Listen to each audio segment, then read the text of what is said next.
I got back the 16 records I sent to PerfectVinylForever.com. Let's see what I sent and talk with Steve Evans, the owner and creator of the service, and did it fix the pops on my Dark Side of the Moon 30th anniversary edition.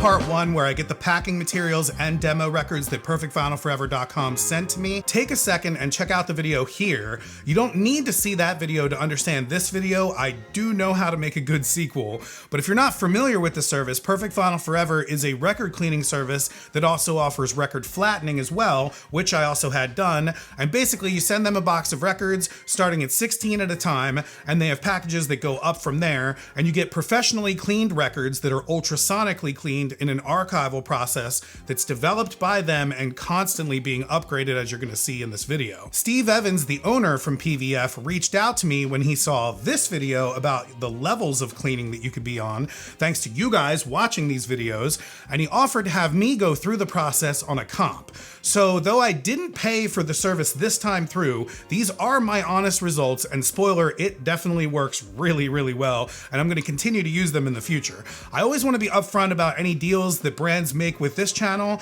and you're always going to get any honest reviews if they do send me things to try out for you guys. Now, originally I wanted you to see all the records that I sent in and talk about them all, but Steve gave such a great interview, and I really think it's better to hear direct from him. So I'm going to blast through these pieces of vinyl I had cleaned really quick, and I chose most of these titles because these are some of my most familiar, so I could really test their sonic differences, as well as these are some of my most valuable, and some I've had some really bad issues trying to clean myself, starting out with this one, the Dark Side of the Moon 30th edition. I sent this one in because in the beginning, during the opening heartbeat where everything's really, really quiet, there are some pops and clicks that start out on this record.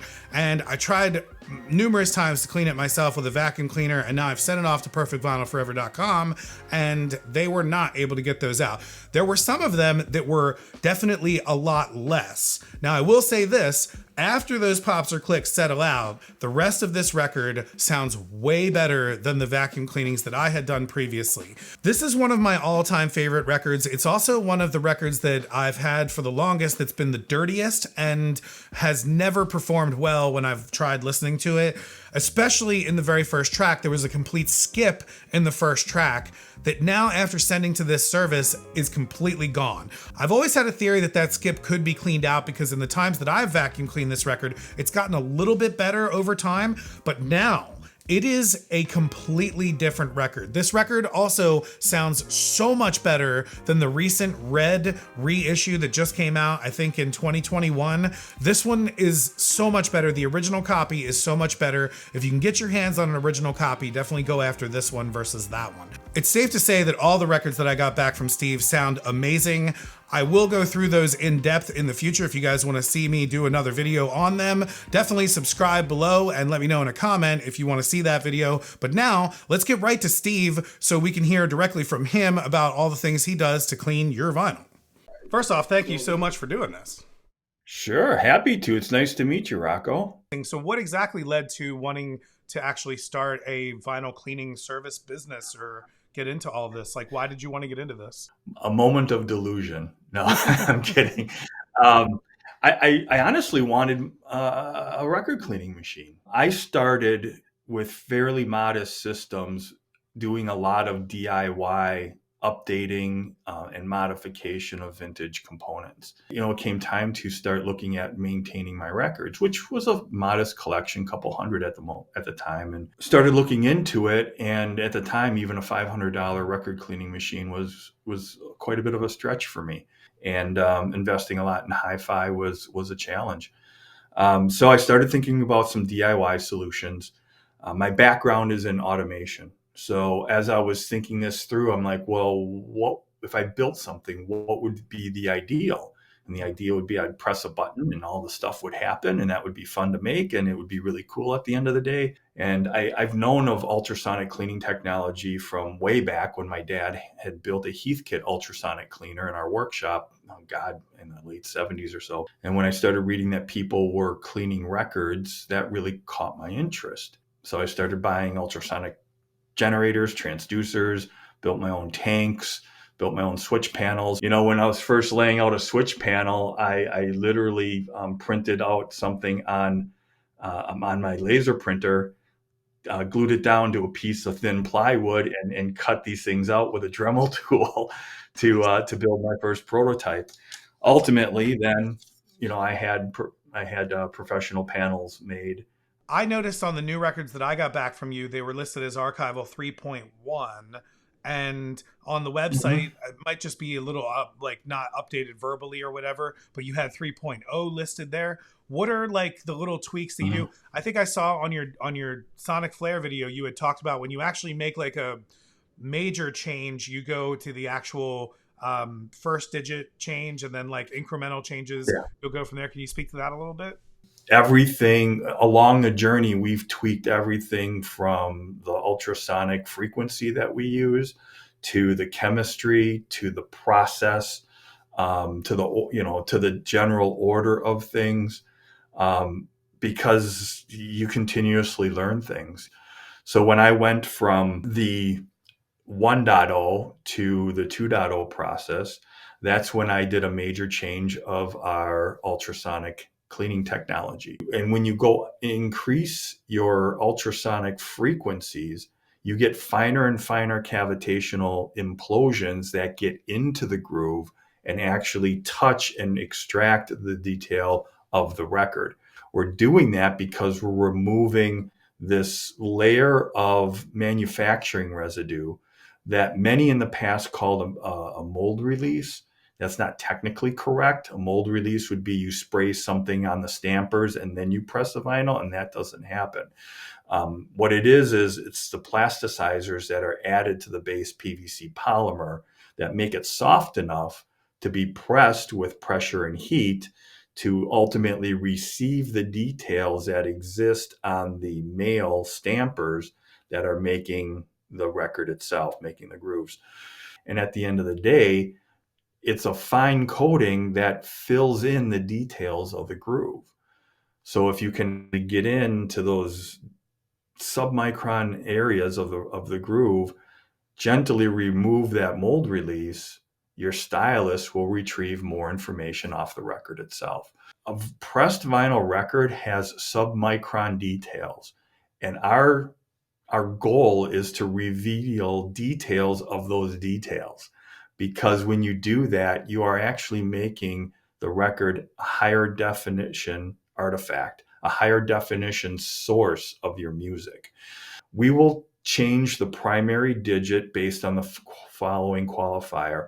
If I re-clean a record that I previously cleaned with the most latest technology or process, and I hear a significant additional benefits, that's when the significant digit gets changed. Otherwise, the secondary digit gets altered based on tweaks in the process that add improvements, but I wouldn't recommend anybody going back and spending the money to re-clean records we've already cleaned, because the difference wouldn't be that noticeable. Cleaning machine. Like your DIY went just beyond, which is Yeah, awesome. because I mean, my record cleaning machine is like it's like 48 inches long and 30 inches deep. I mean, it's completely impractical for people to have this stuff in their home. But it was also at that time that I started working with somebody who ended up being my hi-fi mentor. He runs a shop called Ultra Fidelis here in the Milwaukee area, and John heard I had him test the results of my cleaning process, and he essentially taught me that you don't even hear what you've accomplished, Steve. He said, I've compared this to my Laura Craft clean records. I've compared this to the identical, down to the stamping, the identical records cleaned on a KL audio machine that his business partner owns. And then so he would get all these different copies and listen to them. And he's like, you're extracting a sound quality off this record, off these records, that you can't achieve anywhere else. So here I thought I was doing it from a convenience standpoint, but then John started showing me I'm actually getting better results than people can get for themselves, regardless of how much they spend on a record. That's awesome that, you had someone who was able to verify that for you. One of the great things about doing this process with you that I thought was being able to send my stuff off to someone else and have it cleaned, and then basically have that like third party check-in, if you will. That's another thing that I mentioned in the first video that I made about this. The fact that you're doing all this research. I don't have time to do all this research. I don't even know that I would want to do all this research. I just don't have the know-how to understand some of the things that you have, that you understand, which, I mean, not to say that you're some savant or anything. You've been doing this for years. And that's what's great about it, is like, even to send off 16 of your favorite records to you, I think is a great benefit to your collection. Even if you clean your own records, I clean my own records and I will continue to, but there are going to be certain ones that I'm going to continue to send to you because I know that they're going to go through this process. Our process enhances the delivery of sounds across the entire frequency range. I think it's more noticeable or more readily apparent to people when you look at kind of the mid to high end range, because those details tend to be easily obscured by the manufacturing residue. And then because of our high frequency ultrasonics, we're really able to unleash those details from the record. So that tends to be the more immediate focal point for people. But as you get your mids and your highs more well defined, that almost gives your bass a little more space to breathe in as well. There is a link between all the frequencies across the spectrum, and as you optimize one, you often can unexpectedly improve the others. And so what were you saying about defining the definition of cleaning? Or because I would like to hear, I'm interested in that. I like to distill it down to 3 distinct levels. There's maintenance, there's cleaning, and then there's optimization. So maintenance, and it also ties together the whole question, should you even clean your records? Because I'll be the first to say, no, you shouldn't. And I'll expand on that in just a moment. The first is maintenance.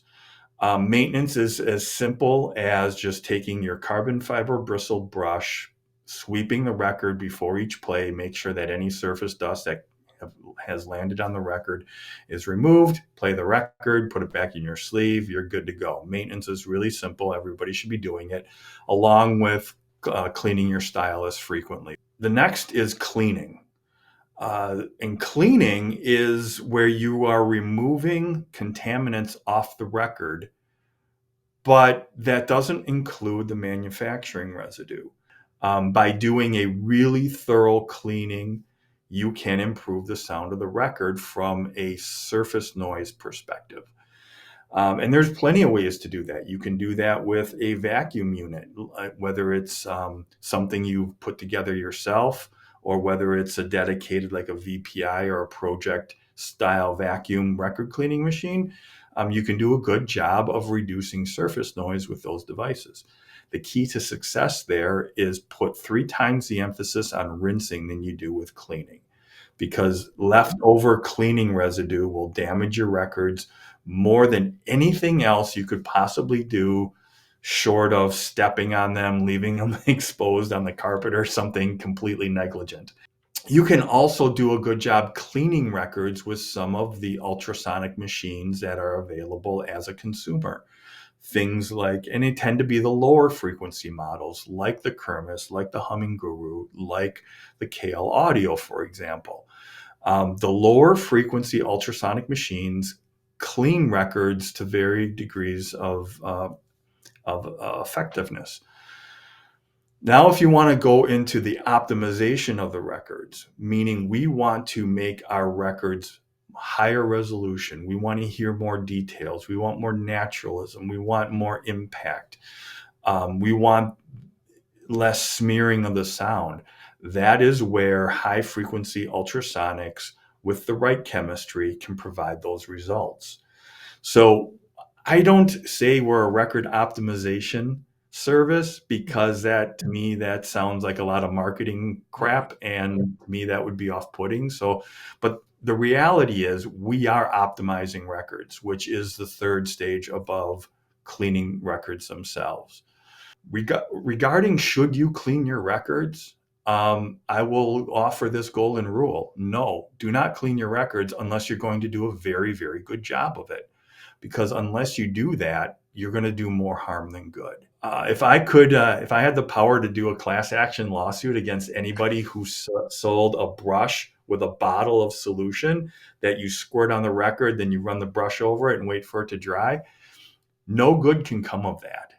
And you know And what? please, I go ahead. so agree with that. Like I feel like that's something that I was like a basic knowledge to me back when I first bought my first set of records, and I went into a record store and I'm like, what do you do to like clean some of these records up? And he's like, oh, here, use this thing. It's I still have it sitting over here. Like I use it now just to do the dry brush, just to get that off before I actually like Sure. do any kind of wet cleaning. But it's just it's so obvious. It's like I'm taking a piece of cloth, I'm spraying this thing on, and I'm just pressing it right into the record. And all I'm doing is just wiping this around. Like the first time I ever tried it on one record, I was like, I'm never doing this again. Like this is terrible. So we should just put that out there for a PSA right now.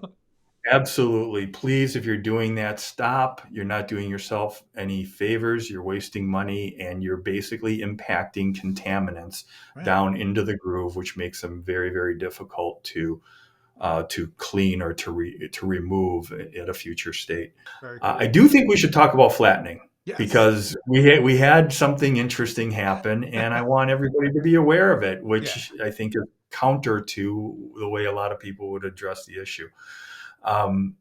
So you sent in and you had a couple records tagged for flattening, and unfortunately one of them didn't turn out, and it was the multicolored Black Sabbath album. Purple guy right here got a little damaged. Yeah. So it was, Yeah. So well, let's start it this way. It didn't get a little damaged. It was damaged to begin with. So let's start there. It was already, as you mentioned, a very warped record to begin with, which a lot of these were known to come from vinyl. These came out, I think, in 2015 from Vinyl Me Please, and they were known to be warped when they came out. A lot of people got warped copies then. But so continue with the story. yeah, your particular record had some significant warps, and I think, in my opinion, it crossed the threshold of being a non-playable record for all intents and purposes. So the other record you brought laid down nicely. It didn't have to take any, advanced measures to try and get the warp out of the record. But that one would not lay down. Matter of fact, if you look on the Flattening label, how many tick marks are in the label? Handwritten tick marks. Right. It says 4.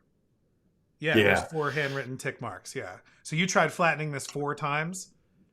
Exactly. And each time I either used a little bit longer cycle, a little bit longer, little higher temperature. That happens very rarely, but it does indeed happen. Flattening records is a more risky proposition than cleaning records or optimizing records. I very much knew that going into the process too. And we should also say too, because we mentioned that this was an out of play record.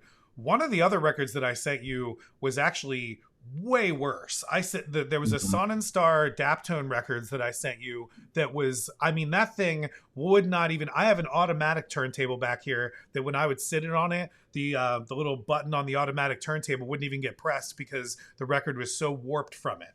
You flattened it and it is perfect. And now it sounds amazing again. It's like you saved. So it's like for one record that I had that went in that didn't come back, like another one came back that I never got to play before, but now is a completely saved record. So there you go. So it was totally awesome. Yeah, I think we're running.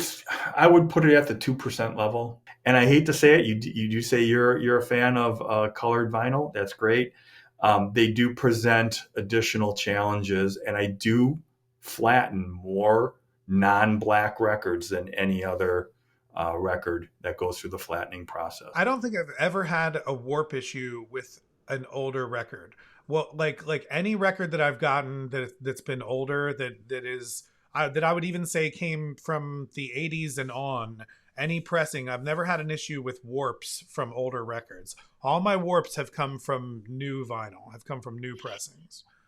So we're exchanging theories because, like you said, we can't always prove these, but these are observations that I have. You have a lot of people who say newer remastered records with the newly formulated vinyl the UHQR, the one steps, etc. Those are the better sounding records. Now you have a whole other camp of people who say, no, the original pressings are better. The technology was better. It was more mainstream. I contend they don't know until you actually optimize each record. I see and I understand some of the observations people have with original vinyl, but once I take a newly formulated high quality pressing and optimize it, it sounds so much closer to the original vinyl that I've been able to do back to back comparisons. And my theory is the record vinyl formulations, I think, are softer and softer than they used to be. I think they're putting in more or different plasticizers because people will return a record if it has too many pops or clicks in it. And a way to make a record quieter, I believe, is to put more plasticizers in it. But to me, that dulls the sound. To be quite candid, no disrespect to Analog Productions or Mobile Fidelity, I think their higher end UHQR and one steps, I think they sound flat to me most of the time. But they tend to perk up really nicely once we've optimized them. And again, I think there's additional of the manufacturing residue, which is those plasticizers, those oils and waxes. I think the new vinyl formulation leaves a heavier or thicker barrier, but that just means there's more opportunity for us to have better results with those types of records. I can speak to that. I think those UHQR. I sent you the Jimi Hendrix UHQR and the Miles Davis UHQR, and both of them, the symbol definition on the Kind of Blue was night and day. It was completely different. And that's what you were talking about when you had sent your copy of the UHQR that was vacuum cleaned, and another that was your 3.0 process cleaning, and it was like hearing, because like I said, I've heard people say that, oh, the tape degradation is not good. I can hear that. It sounds like the tape's distorted. It sounds great, but there's just a little bit of tape distortion in the cymbal clarity in the high end. On your cleanings, there wasn't. I think people with those UHQR should definitely consider sending those out for sure. And of course, as you mentioned, skip, scratch, or scratches, things of that nature. That's the physical removal of material. Yeah. You can't. There's no process that can restore the missing material and the scratch of the surface of a record. Right. So I try to avoid the term restore because restore means return to new. I use the term optimize. I use the term rejuvenate because I think it's more accurate. We're going to make that record sound as good as it can possibly sound. And if you have a noisy record and there's still some noise left after we've optimized it, many times the sound is elevated above the surface noise to the point where something that wasn't enjoyable now becomes enjoyable again. A lot of old reggae records, there's probably a ton of surface noise. I know a lot of people that with old reggae records, they're like, in fact, I don't even like the way it sounds unless it has its like, grinding and pops and clicks and whatnot. But I mean, I can say like, I mean, I don't think I sent off one of my reggae records on this round, but I definitely am going to send off a few of my OG reggae record pressings and some of I just got those two UHQR Bob Marleys. I'm going to send those off to you for sure. That gets back to PVF and a point you brought up. It's great because you don't have to do the research. You don't have to dedicate yourself and make a capital investment in a machine. You don't have to spend the time doing it. You don't have to listen to the noise of a lower frequency machine or a vacuum unit. The convenience factor is significant. For many, the cost benefits in play as well. I've received, cleaned, and sent out records to people on all economic stages of their life. I have several people who order from dorm rooms where it's totally impractical to have a record cleaning machine, but they have records and want to look after them. It's awesome. Right. Matter of fact, there are some customers who will get 2 or 3 people to go in on a single 16 record order And then, they're all sharing the benefit. It's really That's cool. I love that. that's me and my buddy are actually going to do that exact thing. I was actually going to mention that later on in the video when we were just talking about if cost was an issue for people on this. One of the ways to get around that, because me and my buddy have been talking about it, and I'm like, dude, we're going to go in and I'm going to send in 8, you're going to send in 8, and we're just going to, and then it splits the cost right there, and then you're getting 8 records cleaned, and it's great.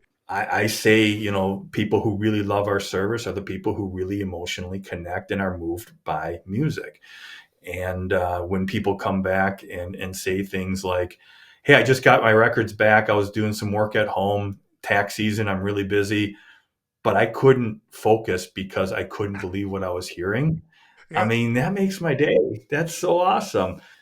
So that's kind of where the passion comes from. I can really tell that you are a lover of music, and this is really just you figuring out the best ways to get the best sound of your thing. So like, I'm just kind of like following you. I'm like, hey man, if he's going to get the best sound out of it, I'm going to get the best sound of my stuff too. So this is just a great way to do, great path to follow. I think it's awesome that people have this option.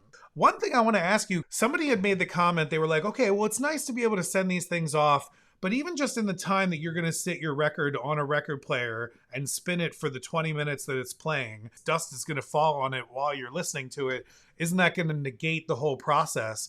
And that's the thing. Your process, the whole idea of going back and getting down to stripping out the contaminants that were in that original PVC from that pressing is like, so when the record's playing on the turntable and some dust lays on top of it, that's the kind of stuff that could get brushed off with a carbon fiber brush. Right. Am I correct about that? Right. Yeah. And so exactly. You're in that layer there. So to somebody to speak to, well, I spent it off $160 and now I'm just going to listen to it. It's going to get dusty again. It's not really going to get dusty again. I mean, it might get dusty again, but it's not going to get it's not going to get that layer of that PVC contaminant that you were talking about. Right. And if you don't wet clean your records again, the PVF cleaning benefits are permanent. That's the forever part of Perfect Vinyl Forever. Nice. So once you've done that, a little bit of dust on your record, you can get the majority of that off with a dry brush. What could potentially remain beyond that, I really wouldn't worry too much about that. I really do appreciate all of this. I really appreciate you sending all this stuff in and letting me go through the process here. I definitely appreciate your time today. And so, I mean, you're doing a great service for the vinyl community. I think I want more people to know about it. And as more people get into like learning about cleaning records and stuff like that, I think your service should definitely be something they should be considering. Well, any way I can help spread helpful information, not just always the sales pitch for what I do, but I truly believe that I earn the right to do work for people by informing them and then letting them make their own decisions. Once again, I want to thank Steve for coming on here and for allowing me to go through this process and see the results for myself and share them with you guys. Personally, I don't think it's marketing nonsense to hear him say that he is optimizing your records. He really is. This is a step above normal cleaning processes, and I've definitely noticed a huge improvement in the vinyl that I've sent to him. But as I mentioned, it really gives me a great check-in to see where my own cleaning standards are as well, and I'm most likely going to use this service for my best sounding and most cherished records. I'm definitely going to look into his disaster recovery process as well, which he's currently updating at the moment, so make sure that you subscribe so you don't miss that. Go check out PerfectVinylForever.com for yourself. Go in with a friend or two if you don't want to spend that much to try it out for the first time. And after you get the records back, I'm pretty sure that you're gonna be impressed. Also, if you find anything interesting here, definitely subscribe to the channel. It really helps me get out there to get more of these interviews with people. I really want to get more of them going for the channel. So the more people we have watching, the more people are gonna want to come and be a part of this. Okay, I've said enough. I'm gonna go listen to that Son & Star Look Closer record now that it is nice and clean and flattened, and I will see you guys on the next one.